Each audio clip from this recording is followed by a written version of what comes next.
E aí, galerinha da turma do Toninho, mais uma vez eu estou reaparecendo aqui no canal para lhes trazer mais uma novidade. É evidente que eu não vou criticar hoje o mundo político, mas vou lhes trazer um pouco de um tema muito interessante que, a meu ver, todos os brasileiros deveriam estudar, que seria a filosofia, né? Vou lhes trazer um pouco do que seria filosofia, o que é filosofia, partindo da pré-história da filosofia, que na verdade é o mundo antigo, que na verdade é o mundo grego, porque nós sabemos que já existia também outras filosofias no mundo asiático, no mundo árabe, mas pela primeira vez onde encontramos resquícios escritos de filosofia foi a partir do mundo grego. Portanto, nós nos reportamos àquele período. A filosofia, para que a gente possa compreendê-la em seu todo, é preciso que, didaticamente, a dividamos em subtítulos para termos uma compreensão. É lógico que aqui eu não vou lhes trazer com pormenores tudo da filosofia, porque demoraria um ano eu falando aqui para vocês. Vou trazer só alguns tópicos gerais, que é para vocês se situarem dentro desse campo da ciência que é bastante interessante, as ciências filosóficas. Você diz, Toninho, mas tu é advogado. Isso, eu sou advogado, meu conhecimento são as ciências jurídicas, mas também eu dou, digamos, pitaco nas ciências filosóficas, também na economia e na política também, eu gosto, bastante interessante. Sim, na sociologia também, eu gosto bastante. Não como formação, mas por curiosidade e conhecimento, porque afinal o conhecimento está nos livros e a gente que lê, a gente acaba compreendendo. Pois bem, a filosofia, vamos subdividi-la, os tópicos para vocês compreenderem melhor. A filosofia para nós, aqui no nosso mundo ocidental, ela nasceu na Grécia. Então, essa filosofia ela é dividida em quatro períodos. Eu a divido assim, outros professores dividem em cinco, seis e outros em três. Eu divido em quatro. É o período antigo da filosofia, o período medieval, e o período moderno e o contemporâneo. Portanto, vamos voltar para o primeiro tópico, que é o período antigo. Então, para que nós possamos ter uma base filosófica, é preciso que nós voltemos para a Grécia Antiga. Na Grécia Antiga, o povo existia vários deuses, né? Era chamada mitologia grega. Então, tudo o povo atribuía aos deuses, o deus do mar, o deus do fogo, o deus não sei quem, o deus do amor, Afrodite, a deusa não sei de quê, o deus sol, o deus Eros, não sei o que mais. Aí surgiram os pensadores e pela primeira vez eles utilizaram a razão. Por que os deuses? Aí surgiu uma debandada de pensadores intelectuais chamados de pré-socráticos, ou seja, filósofos pré-socráticos ou naturalistas, que a partir daí eles romperam com o mito, né? Eles não quiseram mais atribuir as coisas da natureza e a compreensão ao mito, à mitologia, ao Deus. Não existe um Deus, não existe uma mitologia, um mito. O conhecimento é da razão e é da própria natureza. Então, os pré-socráticos eles eram naturalistas. Eles observavam a natureza, sabia que o vento vinha do nascente para o poente ou vice-versa, que chovia só em determinados períodos do ano, sabia que a flor da planta só nascia em determinado período do ano para depois vir a fruta, e por aí eles começaram a observar a natureza. Então, destacaram-se três filósofos bastante importantes dessa época, embora eram vários, mas os três mais importantes foram Tales de Mileto, os pré-socráticos, naturalistas, né? Tales de Mileto, é, é, Pitágora e um outro que agora estou esquecido, mas me parece que foi Parmênides, isso. São os pré-socráticos. Por que pré-socráticos? Porque depois de Sócrates, o mundo filosófico passou a ser antes de Sócrates e depois de Sócrates e Platão, não é isso? É como a religião. A religião passou a ser antes de Cristo e depois de Cristo. Então, na filosofia também é assim. Então foram aí os filósofos pré-socráticos que eu lhes trouxe agora. Aí a partir disso, essa é a primeira fase da filosofia grega. Foi dividida em três fases a filosofia grega. Os pré-socráticos, que eu acabei de lhes falar, que são os naturalistas, e os poetas da razão, que começou com Sócrates e Platão. E depois um sistemático, que na verdade juntou as duas filosofias, a de Sócrates e a de Platão, com as dos naturalistas, dos pré-socráticos, que foi Aristóteles, não é isso? Portanto, com o pensamento dos pré-socráticos, o mundo grego do mito acabou. Eles passaram a observar a natureza e descobriram que o mundo é um fenômeno da natureza, não são os deuses que influenciam no pensamento nem na lógica dos acontecimentos naturais. Eles se dão por si só.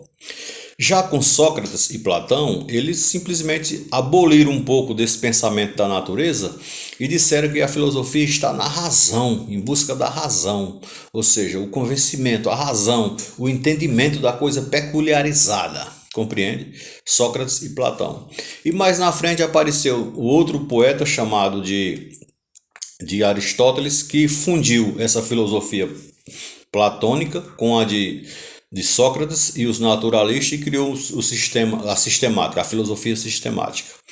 Após isso aí, após a chegada de Platão, de Aristóteles, nós demos início ao período helenístico. Portanto, a filosofia grega resume-se a três partes: os pré-socráticos, os socráticos e o período helenístico, que foi até boa parte da Idade Média, não é isso? Aí com determinado período de tempo, começou a Idade Média, que é aquela idade onde a igreja dominou, onde não havia outro pensamento que não fosse o da igreja. Aí nós começamos a inaugurar agora a segunda fase da filosofia mundial, não é isso? Com o período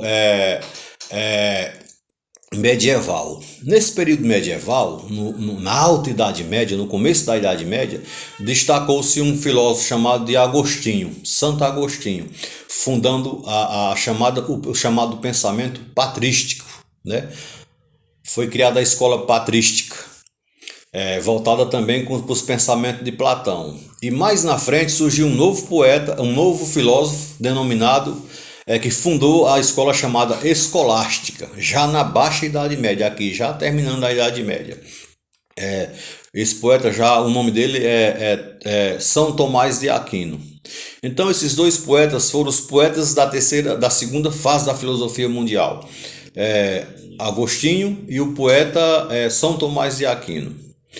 Aí esses poetas foram muito importantes para a religiosidade e a formação do pensamento cristão dentro da filosofia. Por quê? Porque os filósofos eles não acreditam muito nos deuses. Eles querem entender e tentam passar para a gente a questão da razão. Para eles não existe um Deus. Portanto, fora da igreja não podia ter pensamento.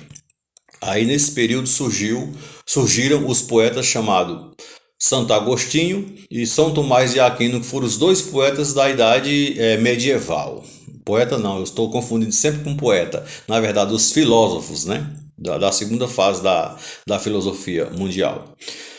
Então, São Tomás de Aquino, ele voltou ao pensamento aristotélicos, ou seja, ele era muito voltado para Aristóteles, mas sem deixar os viés da igreja. Já Santo Agostinho voltado para Platão, mas também sem deixar o viés da igreja, o cristianismo, aquela coisa toda. Nesse período, compreendo, na Idade Média, nós estávamos vivendo a questão dos feudos, o feudalismo, né? Aquela questão que Roma já estava toda deteriorada, o Império Romano já estava se acabando, e surgiram esses filósofos nesse período aí, para reafirmar as questões da igreja. Já no período dos dois filósofos medieval, a de São Tomás de Aquino eu acho mais interessante. Por quê? Já agora na Baixa Idade Média, porque pela primeira vez surgiu os resquícios da escola, da faculdade, da universidade. Tanto é que essa escola é denominada, contrariamente à patrística, é denominada de escolástica. Por quê? Criaram-se as escolas, não tal como nós vemos hoje, e as primeiras universidades.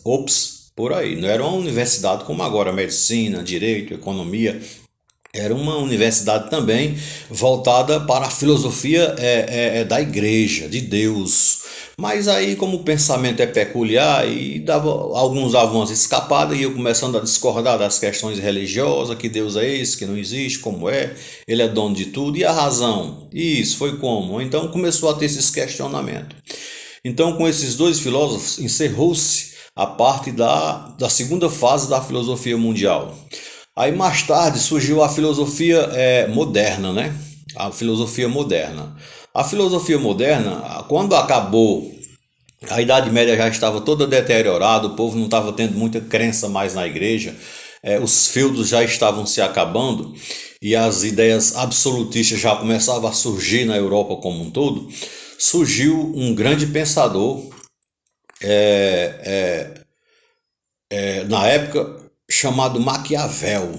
Maquiavel foi quem iniciou a terceira fase da filosofia, que é a chamada filosofia moderna, né?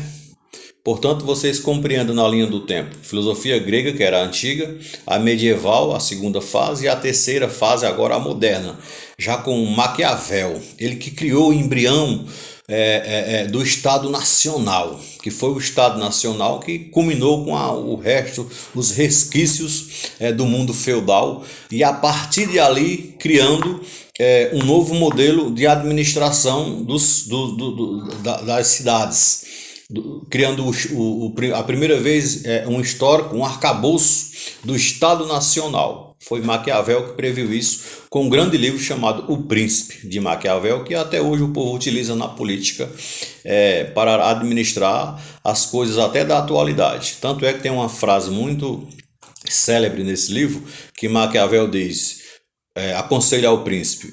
Para o príncipe, entre ser amado e ser temido, é melhor ser temido. Portanto, para você ver como o Estado Nacional era um Estado governado de forma maciça pelo rei, pelo o chefe do Estado. Quem contrariasse morreria. Quem contrariasse as ordens do príncipe morreria, que na verdade seria o rei.